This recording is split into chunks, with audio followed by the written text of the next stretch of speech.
Hello everyone, কেমন আছো সবাই? আশা করছি তোমরা সবাই অনেক ভালো আছো আর আমি অনেক ভালো আছি। অনেকদিন পরে তোমাদের সাথে ব্লগ স্টার্ট করতে চলেছি আর কি। তো এখন বাজে এই সকাল, মানে সকাল বলতে ভুল হবে, এখন বাজে মানে আমার কাছে সকাল, আমি যেহেতু উঠেছি 11টার সময়। তো যাই হোক, এখন বাজে 1:30 মতো আর এখন যাব কলেজ, ঠিক আছে। আর আজকে হলো শনিবার, আমাদের কলেজ তো তোমরা সবাই জেনেই গেছো, শনিবার আর রবিবারে শুধু খোলা থাকে। তো এখন চলে যাব কলেজ, কারণ কলেজে যে রেজাল্ট দেওয়া হবে, মানে অনলাইনে তো দেখেই নিয়েছি, কিন্তু মানে ম্যানুয়াল যে রেজাল্ট সেটা আজকে দেওয়া হবে। তো চলো আজকে রেজাল্ট আনতে যাব আর কলেজে সবার সাথে দেখা হবে, সেটা একটা ব্লগ বানানো যাক, আমি সেটাই ভেবেই আজকে ব্লগটা স্টার্ট করেছি। আর অনেক কিছু আছে, কেনাকাটাও আছে, যেহেতু কালকে জামাই ষষ্ঠী গাইজ, জামাই ষষ্ঠীর ব্লগ কিন্তু অবশ্যই আসছে, তোমরা কিন্তু চ্যানেলে মানে সাবস্ক্রাইব করতাম। তো চলো এখন আর বেশি দেখবো না, বাইরে প্রচণ্ড রোদ, চলো তোমাদের দেখাই একটু।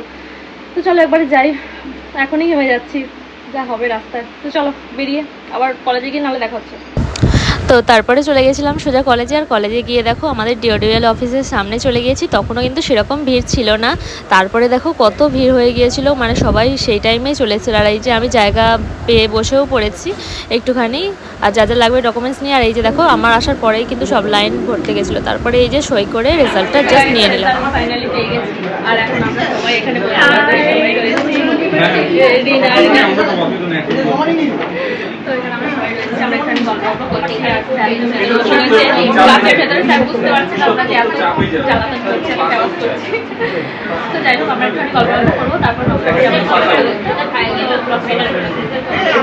আর অনেকদিন পরেই আজকে এই কলেজে আসলাম, পরীক্ষার পরেই প্রথমবার আসলাম, কিন্তু গরমের ছুটি ছিল জানো তো। ওই যে দেখো গেট কিন্তু বন্ধই রয়েছে, আর রেজাল্ট যেহেতু দিচ্ছিল ওই জন্য রেজাল্ট নেওয়া হয়ে গিয়েছে। আর কিছুদিন পরে এখন চলে যাবো নবদ্বীপে, মানে নবদ্বীপ কলেজটা, মানে নবদ্বীপ মানে ভেতরে ঢুকবো, কারণ আমার কেনাকাটা হয়েছে। তো চলো এবারে যাই, আর দেবুদার সাথে অনেকদিন পরে দেখা হলো। তো তারপরে কলেজ থেকে বেরিয়ে চলে এসেছিলাম বেডশিটের দোকানে। তারপরে বেডশিট বিভিন্ন রকম দেখছিলাম, তারপরে মাকে ভিডিও কল করে তারপরে সিলেক্ট করলাম, আর যেটা নিয়েছি সেটা বাড়ি গিয়ে তোমাদেরকে দেখাবো। বেশ পছন্দ হয়েছিল। আর এই দোকানে বিভিন্ন রকম মানে আছে বেডশিট। আর এখানে দেখো আমি আর হেলমেট চুপ করে বসে আছি, তারপরে কেনাকাটা সব কিছু হয়ে গিয়েছে কমপ্লিট। তারপরে সোজা চলে যাবো বাড়ি। আর দেখো আকাশটা একটুখানি মানে মেঘলা মেঘলা করছে। তো চলো এবারে বাড়ির দিকে যাওয়া যাক। আর আমি কলেজ ছেড়ে কেনাকাটা করতে করতে মোটামুটি ধরো এই 3টে 4টে বেজে গেছিলো, 3টে সাড়ে 3টে 3:45 মতো বেজে গেছিলো। রাস্তা পুরো শুনশান আর মেঘও করে এসছে, মানে ভীষণ ভালো লাগছে ওয়েদারটা। তারপরে আমি আসার সময় কিন্তু আবার বিরিয়ানির দোকান থেকে আবার বিরিয়ানিও নিয়েছিলাম, ঠিক আছে। বাড়ি গিয়ে চলো তোমাদেরকে দেখাই। আর রাস্তাটা কতটা সুন্দর লাগছে তোমরা একটু দেখো, তোমরা একটু এনজয় করো, ঠিক আছে।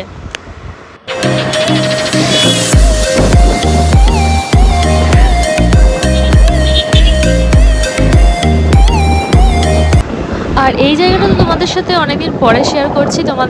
তোমরা কি চিনতে পারছো? যারা চিনতে পারছো অবশ্যই জানিও। এটা হলো আমার বাড়ির সামনের রাস্তা, এই রাস্তাটা ধরে ওই সোজা গেলেই আমার বাড়ি। তো রাস্তার চারিদিকটা দেখো কতটা সুন্দর লাগছে, আর মেঘ করেছে, চারিদিকটা সবুজ হয়ে রয়েছে, ভীষণ সুন্দর লাগছে। আমার কাছে তো ভীষণ সুন্দর লাগছে, তোমাদের কেমন লাগছে অবশ্যই কমেন্টে জানিও, ঠিক আছে।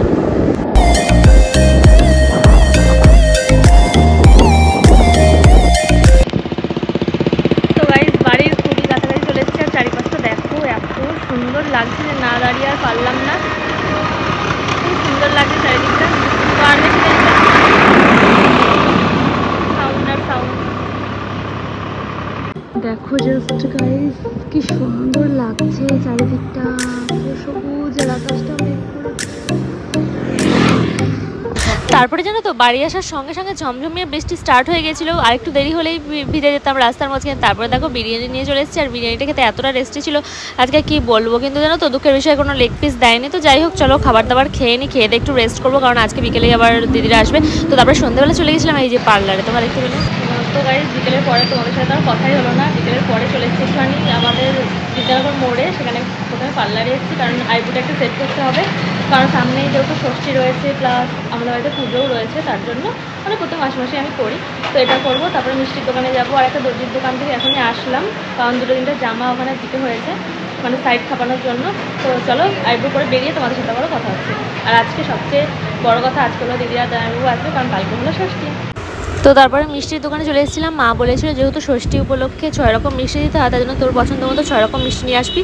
তো তার জন্য আমি এই দোকানে চলে এসেছি, মানে এই দোকান থেকে বেসিক্যালি নিই সবসময়তেই। তো 6 রকম মিষ্টি নিয়েছি। তো চলো এবার সোজা বাড়ি চলে যায়। বাড়ি এসে দেখছি যে দিদি জামাইবাবু অলরেডি চলে এসছে, আর তারা অত কিছু মানে সব কিছু নিয়ে এসছে, 2 রকম 3 রকম 4 রকম মিষ্টি, দই, সব কিছু, লিচু, তারপর নিয়ে এসছে। আর আম নিয়ে আসেনি, কারণ আম আমাদের বাড়িতে অলরেডি অনেক রয়েছে তার জন্য। তো চলো আর কেমন লাগলো বলো তোমাদের এই মেনু। আর এদিকে রাতের মেনু চলো তোমাদের সাথে দেখিয়ে দিই। প্রথমে ছিল ডাল, তারপরে ছিল ওই যে পটল ভাজা, আর ছিল মাছের কালিয়া, যেটা মানে মা একদম সুন্দর করে রান্না করেছিল, মানে সব কিছু রান্নাই ভালো ছিল। লাস্টে ছিল পাঁপড়। তো চলো। তো গাইস পার্লার থেকে আসার পরে তোমাদের সাথে তো আর কথাই হলো না। আসলে কি বলতো, পার্লার থেকে আসার পরে দিদি জামাইবাবু চলে এসেছিল, মা দোকানেই ফোন করছিল যে চলে আয়। দিদি জামাইবাবু চলে এসেছে, তো তারপর সঙ্গে সঙ্গে আসলাম। তারপর দাদা দিদি ভাইয়ের সাথে অনেক গল্প করলাম। তারপর পিসি এসেছিল, কাকা এসেছিলো, সবার সাথে গল্প করতে গিয়ে আমার একদম দেরি হয়ে গেছে। আর খাবার দাবার খেয়ে সব কিছু এই মাত্র জাস্ট খেলাম, এখন বাজে 11:15। আর আমার অবস্থা দেখতে পাচ্ছ খুব খুব খারাপ এবং ভয়ঙ্কর। তো যাই হোক, এখন ফ্রেশ ট্রেশ হবো, জামাটা চেঞ্জ করবো, ঘেমে নিয়ে ফ্যান অফ করেছি, কারণ তোমরা কথা শুনতে পারবে না হলে। তো চলো, এই ছিল আজকের ভিডিও। আজকের সিম্পল ভিডিওটা তোমাদের কেমন লাগলো জানিও। আর কালকে জামাইষষ্ঠীর ব্লগ আসছে, তোমরা চ্যানেলে সাবস্ক্রাইব করে দিও ভিডিও দেখবার জন্য। তো যারা টাটা, অনেকদিন পরে ব্লগ শেয়ার করে আমার ভীষণ ভালো লাগে। তোমাদের কেমন লাগলো অবশ্যই কমেন্টে জানিও। দেখা হচ্ছে নেক্সট ব্লগে। ততক্ষণ তোমরা সুস্থ থেকো, ভালো থেকো, টাটা, শুভ রাত্রি।